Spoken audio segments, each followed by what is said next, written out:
मैं आज आपसे विभाजन की एक कहानी कहूँगा।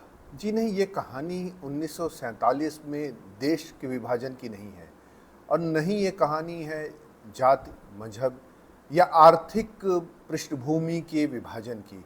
उस कहानी को कहने के लिए बहुत राजनीतिज्ञ, बहुत सोशल एक्टिविस्ट, बहुत प्रकार के लोग हैं जिन्होंने विभाजन को ही अपना एक पेशा बनाया हुआ है।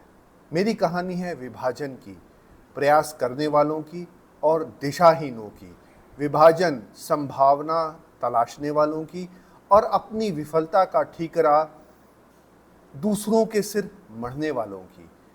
विभाजन एक उदयमान भारत और एक ऐसे निराशा का बिछौना बना करके जीने वालों की जो न जीवन में कुछ कर पाए न कुछ करने की इच्छा रखते हैं संभवतः। कहानी है जेन जी के विभाजन की।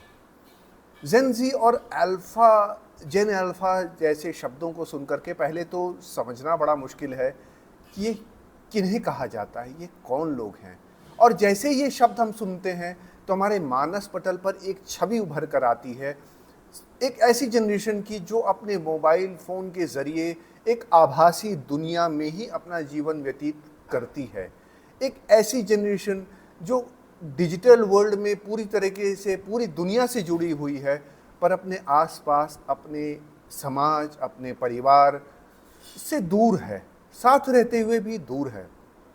और यह भी लगता है कि जनरेशन चाहे कन्याकुमारी में रहती हो, चाहे श्रीनगर में रहती हो, चाहे वो अरुणाचल प्रदेश की जनरेशन हो, चाहे वो गुजरात की, इसकी एक होमोजेनस थॉट है, एक समान थॉट है और जिसे समझना दूसरों के लिए बहुत कठिन है। पर संभवतः ये सत्य नहीं है, ये समझने की कमजोरी है। कल कुछ ऐसा हुआ जिसने दिखाया कि जनरेशन दो भागों में विभाजित है और ये होमोजेनस न होकर के दो है।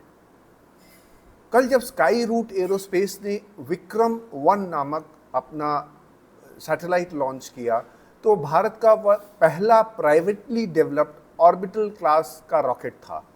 इस लॉन्च के साथ भारत विश्व के उन 3 देशों में सम्मिलित हो गया जहां प्राइवेटली ओन्ड इस तरह के रॉकेट्स लॉन्च करने की क्षमता आज उपलब्ध है। रॉकेट लॉन्च एक बहुत तकनीकी क्षेत्र है जिसमें इंजीनियरिंग, फिजिक्स और इसके साथ एडवांस्ड कैलकुलेशन, मैथमेटिक्स सबका एक समावेश होता है और इसके बाद भी सफलता की कोई गारंटी नहीं होती।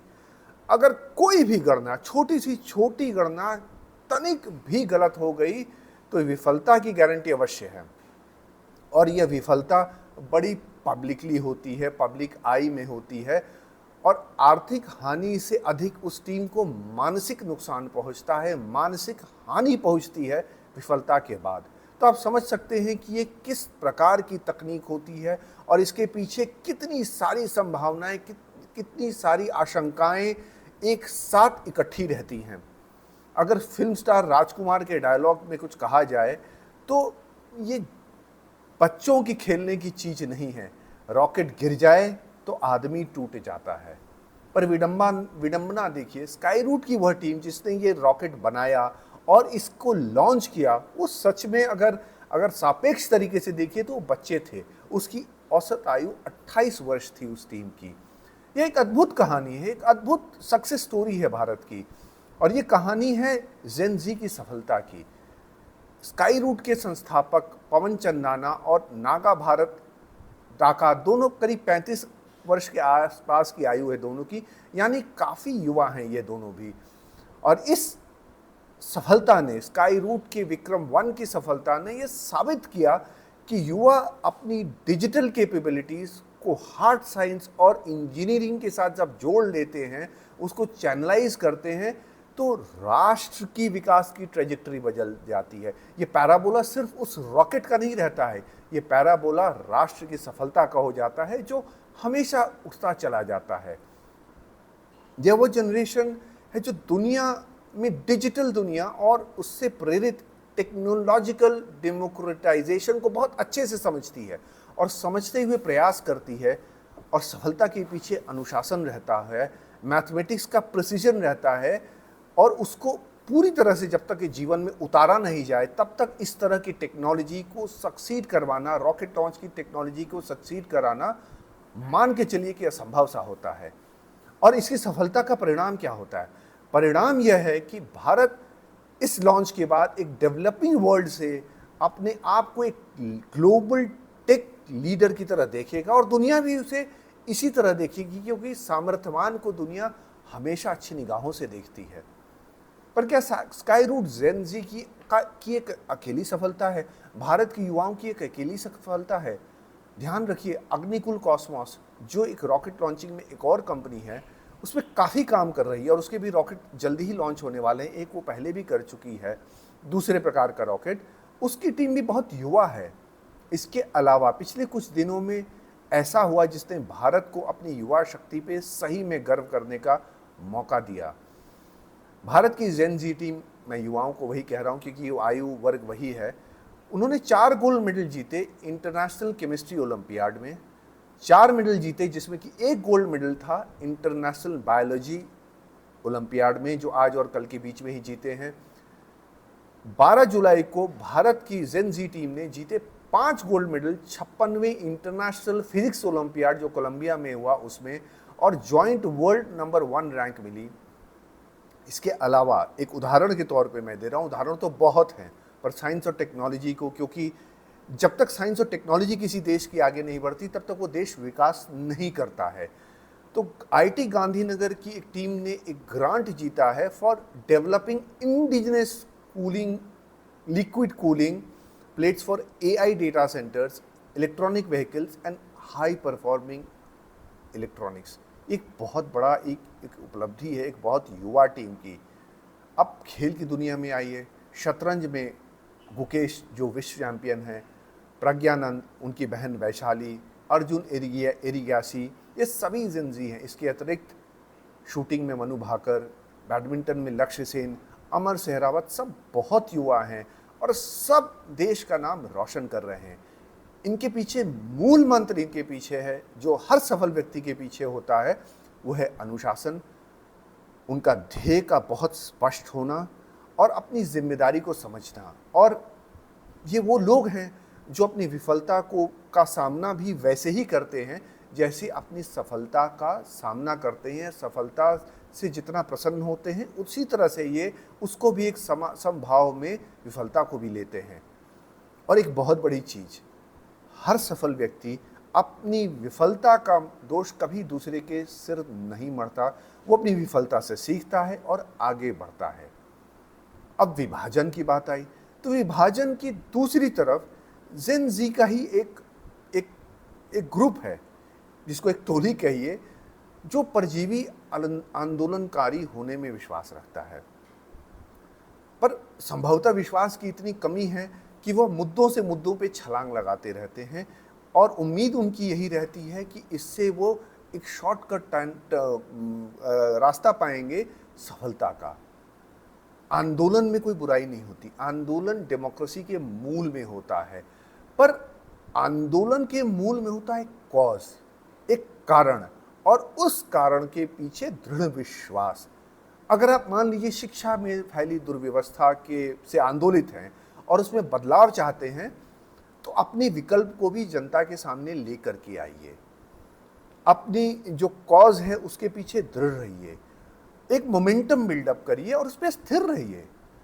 चीज़ों के बदलाव में अगर आपको ये लगता है कि चीज़ों में बदलाव होना चाहिए, तो बदलाव इतना आसान नहीं होता है, बदलाव में समय लगता है, उसमें संघर्ष करना पड़ता है।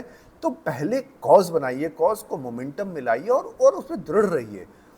पर दृढ़ता कैसे रखें, क्योंकि छात्र जो थे, जो प्रभावित छात्र अगर हैं, वो जिस परीक्षा को लेकर के आप में आक्रोश था उस परीक्षा को फिर से देते हैं।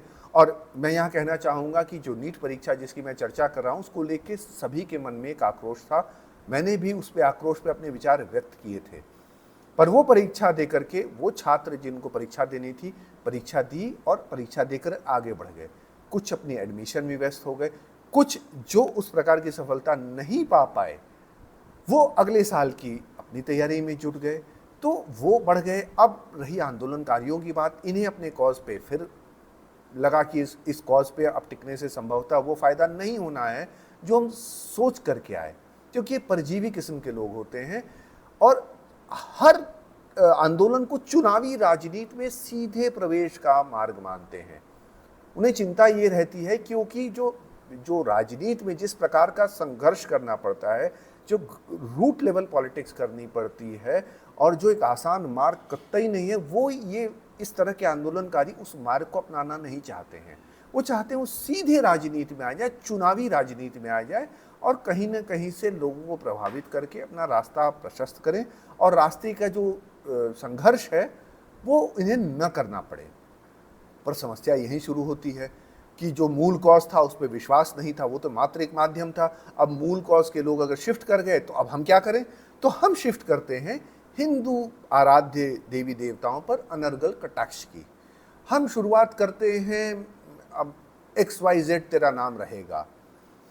हम कहते हैं हम कश्मीर पे कमर्शियली प्रॉफिटेबल विचार रखने वाली एक महिला या उनकी डफली वाली टोली को अपने साथ जोड़ने की कोशिश करते हैं कि कहीं से तो लोगों का ध्यान हमारी ओर आकृष्ट हो, कहीं से लोग हमसे जुड़ें। और जुड़ने वाले वो वही लोग रहते हैं जो इस तरह से फ्लोट करते रहते हैं समाज में, जिनके कोई ध्येय नहीं है एक्सेप्ट अपना फ़ायदा उठाना और फ़ायदा उठा करके आगे बढ़ जाना। और कहीं न कहीं ऐसे आंदोलनकारी जो परजीवी दिखते हैं उनके पीछे कुछ व्यक्ति होते हैं, कुछ ऐसी संस्थाएं होती हैं जिनका उद्देश्य रहता है इनको कठपुतली जैसा नचाना। और सालों से भारत ने इसका सामना किया, ये पहली बार ऐसे नहीं है और हम इसको कई बार देख चुके हैं। अब ये जो आंदोलनकारी होते हैं इनको लगता है कि ये उंगली पे जो नचाने वाले लोग हैं, इनको जो इनके पीछे जो ताकतें हैं, इनको ये झांसा दे करके एक दिन स्वतंत्र हो जाएंगे और ये अपने मार्ग जो है वो प्रशस्त कर लेंगे राजनीति में आकर के। पर ये बड़ी कठोर संस्थाएं होती हैं। ऐसे कितने आंदोलनकारियों को उन्होंने हिंदुस्तान में प्रयोग किया और प्रयोग करके किनारे कर दिया है।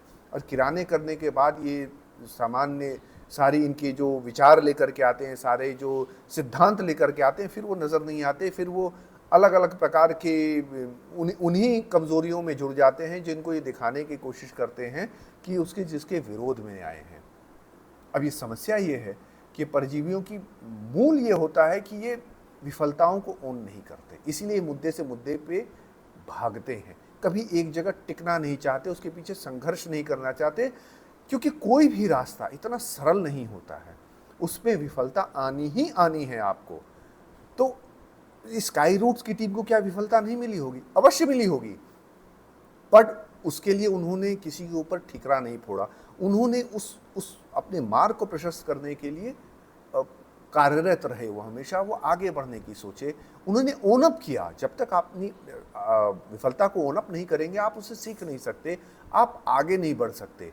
तो ये आंदोलनकारी किस्म के लोग क्या करते हैं कि अपनी विफलताओं के लिए किसी को एक पंचिंग बैग बना लेते हैं।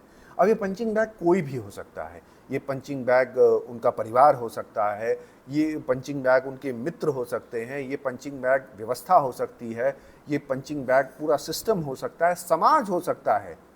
कहने का अर्थ एनीवन बट देम। ये स्वयं नहीं जिम्मेदार हैं, इसके अलावा ये दूसरों पे जिम्मेदारी हमेशा छोड़ते हैं। इसको कहा जाता है डिफ्यूज्ड रिस्पॉन्सिबिलिटी, कि हमारी कोई गलती नहीं थी, हमने प्रयास किया, हमारी कोई गलती नहीं थी, X की गलती थी, Y की गलती थी, Z की गलती थी, हम साफ थे। दुनिया ऐसे चलती नहीं है और इसके विपरीत होती है, चाहे वो स्काई रूट्स हो, चाहे वो गुकेश हो, चाहे वो लक्ष्य सेन हो। इसी एज ग्रुप के वो भी व्यक्ति हैं जो टोटल रिस्पॉन्सिबिलिटी में विश्वास रखते हैं। कल भारत ने विभाजन बहुत स्पष्ट तौर पे भारत ने अपनी सड़कों पे देखा कि किस तरह से दोनों पक्ष, विभाजित पक्ष दोनों एक साथ थे, दोनों सामने थे। रोल मॉडल किसको बनाना है, किसके पद चिन्हों पे चलना है, ये हर व्यक्ति का, हर उस जनरेशन के, हर उस बच्चे का, या उसके बाद आने वाली जनरेशन अल्फा कहते हैं। क्यों कहते हैं मुझे इसका आभास नहीं है, पर अब किसके आदर्श मानने हैं, किस पे चलना है, ये उनकी इच्छा है। स्वतंत्र देश है, स्वतंत्र विचार हैं, हम जो चाहे कर सकते हैं। पर एक बात का स्मरण हम सबको करना चाहिए और निर्णय लेने वालों को तो अवश्य करना चाहिए। इस युग की असली प्रगति का मार्ग जो है वो जंतर मंतर के कोलाहल से नहीं आएगा। इस युग की प्रगति का मापदंड जंतर मंतर का कोलाहल नहीं है। इस युग की असली प्रगति का मापदंड वो विक्रम वन की ओर है जो श्री हरिकोटा में कल पूरे भारत ने सुना।